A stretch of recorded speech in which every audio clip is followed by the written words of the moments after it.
Before I ever threw a leg over a motorcycle, I thought I knew what riding meant. Freedom, adrenaline, cool factor, right, wrong. The truth hit harder, faster, and more painfully than I ever imagined. Today, I'm exposing 10 brutal lessons every new rider learns the hard way. Miss even one, and it could cost you more than money, maybe everything. Watch until the end. Number 10. Riding hurts more than you think. When I first threw a leg over a motorcycle, I assumed the machine would carry me smoothly and comfortably, almost like sinking into a well-worn recliner on wheels. The truth hit me harder than a brick wall after a long ride. Motorcycles demand a physical toll that no glossy sales brochure or dealership pep talk ever prepares you for. After those initial afternoons in the saddle, I remember climbing off my bike and feeling as if I had gone 12 rounds with a heavyweight fighter. My knees ached, my back protested, and my shoulders felt like I had carried sandbags up a flight of stairs. What nobody explains is that every ride recruits muscles you forgot you even had. Your quads clench when you grip the tank to stay stable through corners. Your arms tense as you hold the bars steady against wind buffeting at highway speeds. Even your neck strains from supporting a helmet that suddenly feels like it weighs 100 pounds when the miles stack up. A beginner might think only sport motorcycles are punishing, but truthfully, even cruisers and touring rigs can grind on your spine if your posture slips or the road stretches for hours. Historically, riders have talked about motorcycling as freedom, and that is correct, but it is also endurance. Back in the 1960s, old-school cafe racers would speak about the pain in their wrists and hips as a badge of honor, proof that they had ridden hard and fast. That reality has not changed much. Today's machines may have more forgiving seats, better suspension, and smoother fueling, but your body still has to adapt. It becomes stronger over time, but that growth happens only by suffering through the early miles. The silver lining is that this physical challenge bonds you to your motorcycle. The soreness is a reminder that you did something worth the effort. Like lifting weights or running long distance, discomfort signals progress.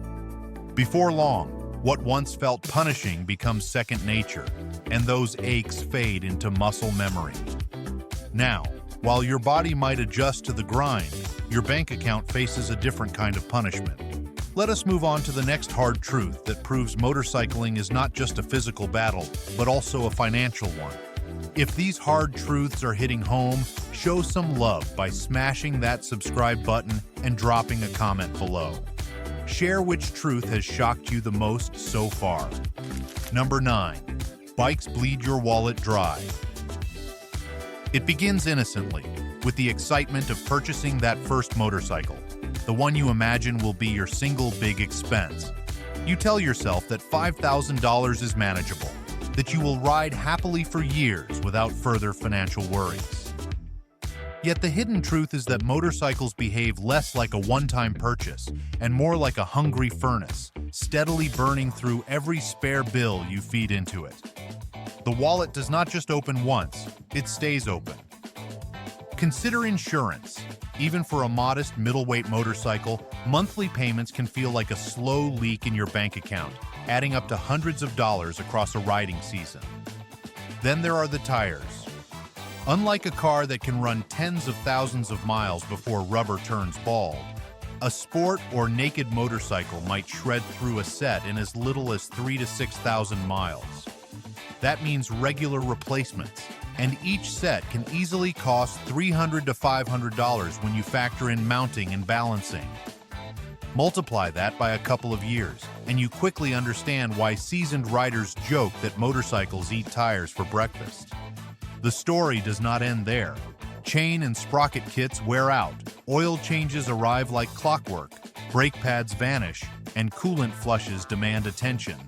Add the gear every rider must buy: helmet, jacket, gloves, boots, armored pants, and you are stacking another grand or two onto the growing pile.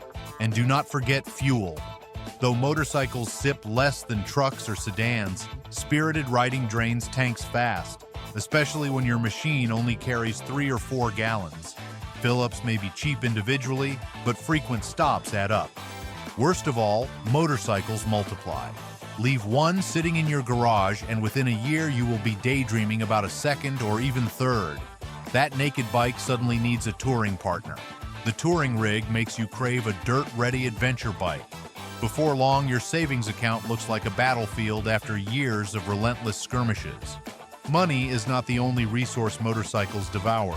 Time itself begins to vanish in ways you never expected. And that leads directly into the next hard truth, where hours slip through your fingers as quickly as dollars. Ride smarter, not harder. Protect yourself with a helmet, gloves, and accessories that actually matter. Link in the description. Number 8. Riding eats your time alive. A motorcycle has a way of stealing the clock from you, almost like a magician palming a coin without your noticing. When you first buy a bike, you expect to ride on weekends or maybe on the occasional sunny afternoon. Instead, you find yourself inventing reasons to throw on the helmet nearly every day. That quick trip to the grocery store suddenly becomes a scenic detour that doubles the mileage. A simple commute to work transforms into an adventure when you decide to take the long way through twisting back roads. Before long, you realize entire Saturdays have disappeared beneath your tires, swallowed whole by the road. In the first year especially, riders often log more miles than at any other point in their motorcycling lives. Every errand feels like an excuse to climb aboard. The novelty is intoxicating. What once seemed like wasted time, waiting in traffic, idling at a light, or running mundane chores, becomes the highlight of your week. The motorcycle makes ordinary hours feel extraordinary, and that emotional payoff hooks you like nothing else. History shows that riders across generations have experienced this same phenomenon. In the 1970s, young riders on Japanese imports spoke about sneaking out late at night just to feel the air against their faces. In the modern day, men and women still confess to burning whole weekends exploring rural highways, logging hundreds of miles simply because they cannot resist the pull of freedom. Technology changes, but the hunger to ride never diminishes. Of course, time spent riding is not without cost. The hours poured into the saddle might be hours taken from family dinners, home projects, or even sleep. Motorcycles demand a sacrifice of minutes and days, and the balance is something every rider must eventually reckon with. Yet few regret the exchange. The sense of liberation outweighs the clock's complaints. Still, the truth remains that time is not infinite, and motorcycling consumes it like fire devours dry wood. And just when you think hours are the only thing at risk, the next revelation proves there is something far more immediate that every rider must eventually face: the unpredictable shock of close calls on the road. Number 7. Close calls are part of the game. Every rider has a story they replay in their head, a moment where the world seemed to freeze and danger appeared without warning. Perhaps it was a car drifting into your lane, a patch of gravel mid-corner, or the back tire stepping out during a hard acceleration. These moments, often called close calls, arrive like uninvited guests, and they are impossible to avoid forever. Motorcycling is thrilling precisely because it places you in direct conversation with risk, and that risk occasionally answers back. In the earliest rides, even a minor scare can rattle your nerves. A horn blast, a sudden brake light ahead, or a deer leaping across the road may leave your hands trembling when you finally stop. Over time, though, something fascinating happens. Experience begins to harden you. What once would have felt like a near-death encounter becomes just another lesson tucked into your mental toolkit. Veterans often describe reacting to slides or sudden swerves with calm precision, almost as if muscle memory takes the wheel while fear sits quietly in the back seat. Throughout history, riders have acknowledged this unavoidable reality, using them as teachers rather than curses. In the 21st century, modern motorcyclists still trade tales of narrow escapes at coffee shops and track paddocks. These stories are rarely meant to boast. Instead, they serve as warnings and reminders that every journey on two wheels carries an element of unpredictability. The essential truth is not that danger lurks, but that you will learn to ride with it rather than against it, Protective gear, proper training, and defensive awareness all reduce the odds, yet no combination eliminates them. Accepting this keeps you sharp, keeps you humble, and paradoxically makes you safer. And once you come to terms with these inevitable heart-pounding moments, a different realization follows quickly. You start to notice that outside the riding community, few people truly understand or even care about these experiences. That indifference from the wider world leads directly to our next hard truth, one that deals less with risk and more with human connection. Number 6. Nobody cares about your bike. Rolling into a parking lot on a freshly polished motorcycle feels like stepping onto a stage with a spotlight overhead. You expect heads to turn, jaws to drop, and strangers to pepper you with questions about horsepower, torque, or brand loyalty. The sobering reality is that outside the circle of motorcyclists, most people simply do not care. To the average passerby, your gleaming machine is just another noisy contraption on two wheels, no more captivating than a lawnmower roaring down the street. This truth strikes hard for new riders who imagine their motorcycle will be a magnet for attention. Friends may give you a polite nod when you tell them about your latest upgrade, but the conversation quickly drifts elsewhere. Family members often worry more about your safety than admire the paint scheme. At work, colleagues may barely acknowledge your arrival, even if you parked a rare model worth tens of thousands of dollars. Unless someone has ridden themselves, the depth of passion you feel rarely translates. Historically, this indifference has always existed. In the 1970s, when Japanese manufacturers flooded the American market with reliable middleweight motorcycles, riders often assumed they would be viewed as rebels or adventurers. In reality, non-riders still went about their daily lives unconcerned. Even during the golden age of Harley-Davidson rallies in the 1990s, most of the general public remained detached observers, uninterested in the nuances of chrome versus matte finishes. The truth spans decades. Motorcycles spark fire only in those who ride them. Yet there is a hidden silver lining. When a stranger does stop to ask about your machine, inquiring about engine size, price of gear, or licensing steps, it usually signals budding curiosity. That person may be standing at the threshold of becoming a rider themselves. Your enthusiasm might plant the seed that grows into another member of the brotherhood. So while the crowd at large remains indifferent, the few who lean closer are often future companions on the road. And that leads naturally into the following hard truth. Once you find fellow motorcyclists, you will discover one of the most welcoming communities you could ever hope to join. Number 5. The brotherhood is real. There is a moment nearly every rider experiences when a stranger on two wheels passes by, lifts a hand in a subtle wave, and you realize you are suddenly part of something far larger than yourself. It is not just a casual greeting. It is recognition that you belong to a brotherhood forged through shared risk and shared passion. Unlike many hobbies where enthusiasts remain isolated, motorcycling weaves people into a fabric of camaraderie that stretches across towns, states, and even continents. The power of this bond cannot be overstated. At a local gas station, a rider you have never met may strike up a conversation about your machine, offer advice about road conditions ahead, or even lend a hand if your bike refuses to start. On long trips, other motorcyclists often check in when they see you parked at a rest stop, making sure you are safe and prepared for the miles ahead. These small gestures build trust and community faster than most riders ever expect. Historically, the sense of brotherhood has always been present. In the post-war era of the 1940s and 1950s, returning veterans in the United States gravitated toward motorcycles because the shared danger and thrill reminded them of military camaraderie. During the 1970s and 1980s, riding clubs formed around every make and model, and although stereotypes sometimes painted bikers as outlaws, the deeper reality was one of fellowship. The motorcycle was a passport into a world where loyalty mattered more than status or wealth. This connection carries forward today. At track days, veteran riders mentor beginners, walking them through braking points and corner lines. On group rides, more experienced leaders set a pace that keeps everyone safe.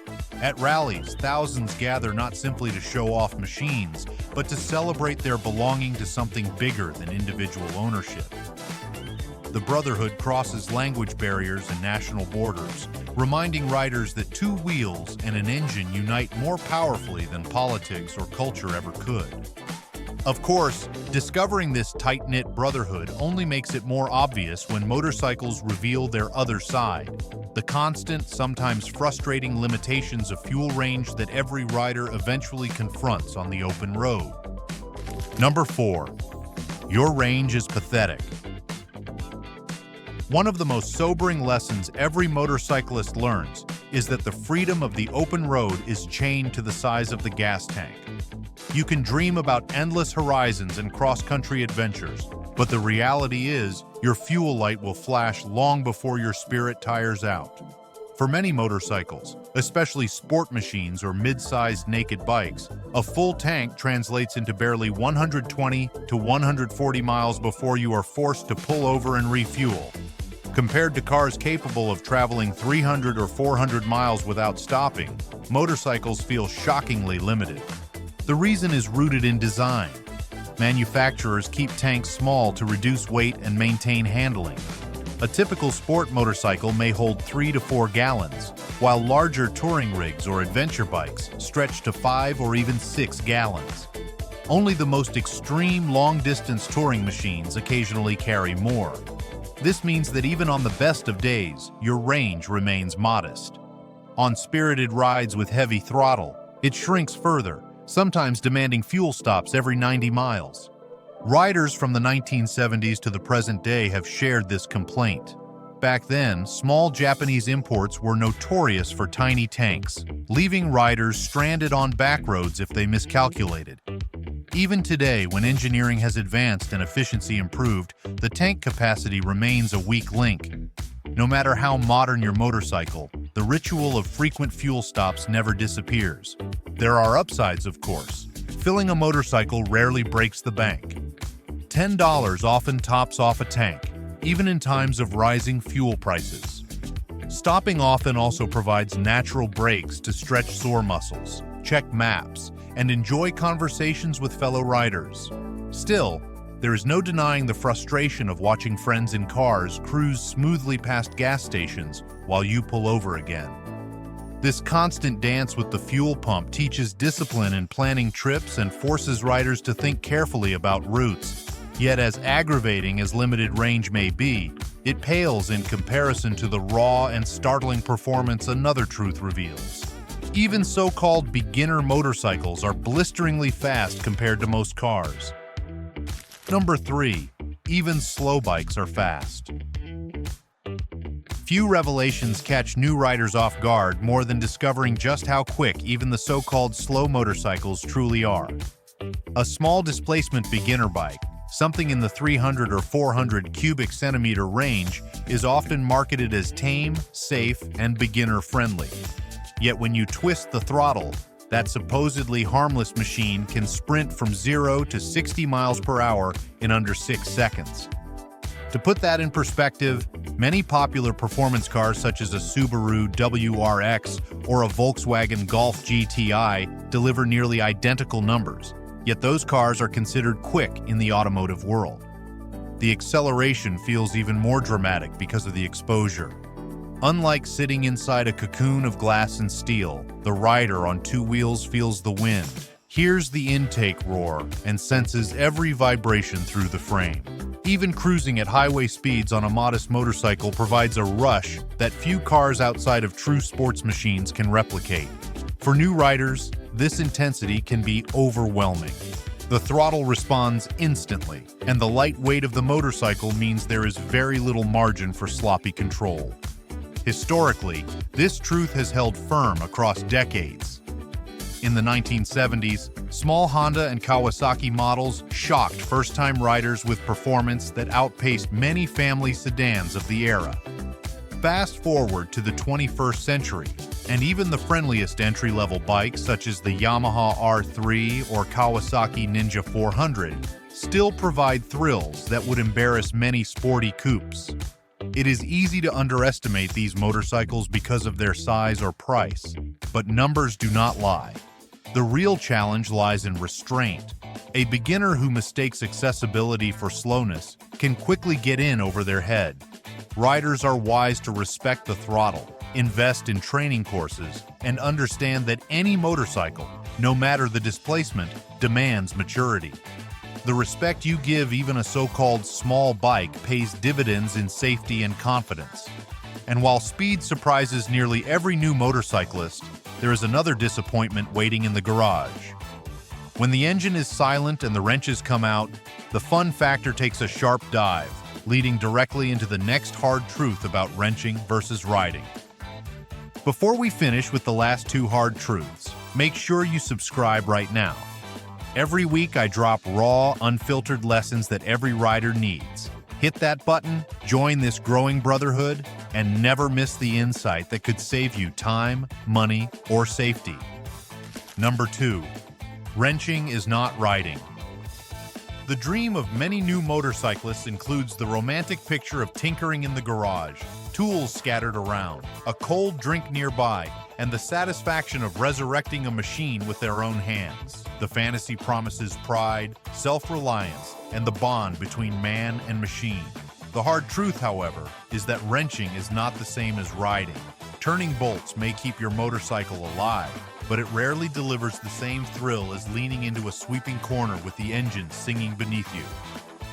In the first season, the temptation to buy a project bike is strong. A machine that costs $2,000 instead of $5,000 seems like a bargain, and visions of customizing or repairing it fill your head. Yet the reality is grim. Hours that could have been spent carving back roads are swallowed by frustrating afternoons, chasing electrical gremlins, or waiting for obscure parts to arrive. That cheap purchase often becomes a bottomless pit of expenses and headaches. Historically, riders have learned this lesson repeatedly.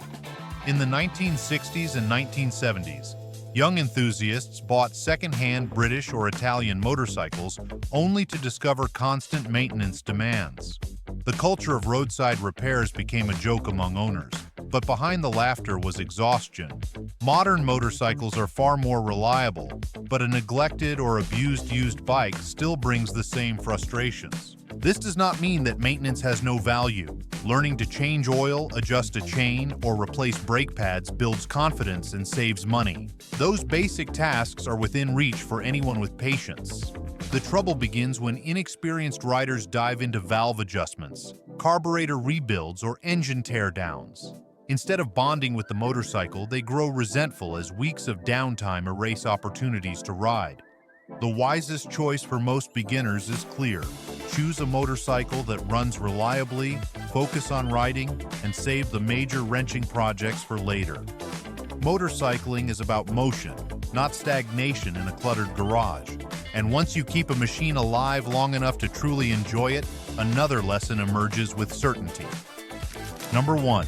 Your first bike will not be your last. Every rider begins with the belief that their very first motorcycle will be the one and only machine they will ever need. The truth is far different. Motorcycles are not permanent commitments, but stepping stones, each one shaping your skills, your tastes, and your sense of freedom. What feels perfect today may feel limiting tomorrow, and before you know it, the urge to trade, upgrade, or add another machine creeps into your thoughts. The cycle usually starts with a modest, approachable motorcycle. Perhaps it is a 500 cubic centimeter twin or a simple 400 cubic centimeter sport model. At first, the machine feels like pure liberation. It takes you to work, out to meet friends, and across winding country roads. Then, after months of miles, curiosity stirs. You want more horsepower, more comfort, or perhaps a completely different style. A cruiser may lead to a sport bike, which may eventually lead to an adventure rig capable of crossing states. The evolution feels natural, almost inevitable. History confirms this truth. In the 1980s, Riders who began with affordable Japanese standards often transitioned to larger touring rigs as they gained confidence. In the 2010s, many who started with entry-level sport bikes soon migrated to middleweight or leader-class machines. The pattern repeats across decades and across continents. The motorcycle world thrives on movement, not only on the road but also within garages as owners swap one machine for another. The financial reality supports this habit. Unlike cars that often plummet in value, well-kept motorcycles can be sold for only a small loss. A rider may buy a used bike for $5,000, ride it for a year, and sell it for $4,600. That modest depreciation makes it possible to keep experimenting without going broke. Each sale funds the next chapter, and each chapter deepens your connection to riding. Eventually, every motorcyclist learns that motorcycles are not final destinations, but companions for specific seasons of life. Accepting this truth brings freedom rather than regret. And so, the journey continues, one machine at a time, with your very first bike merely the opening line in a much longer story. You made it all the way through the 10 hard truths, and now you're armed with knowledge most riders never get until it's too late. If this video helped you, hit that like button and drop a comment with the lesson that spoke to you most. And don't ride off without subscribing. This channel is built to keep you safer, smarter, and sharper on two wheels every single week. Join the brotherhood here, because the next video might just save you from your biggest mistake yet. Stick around. The ride is only getting started.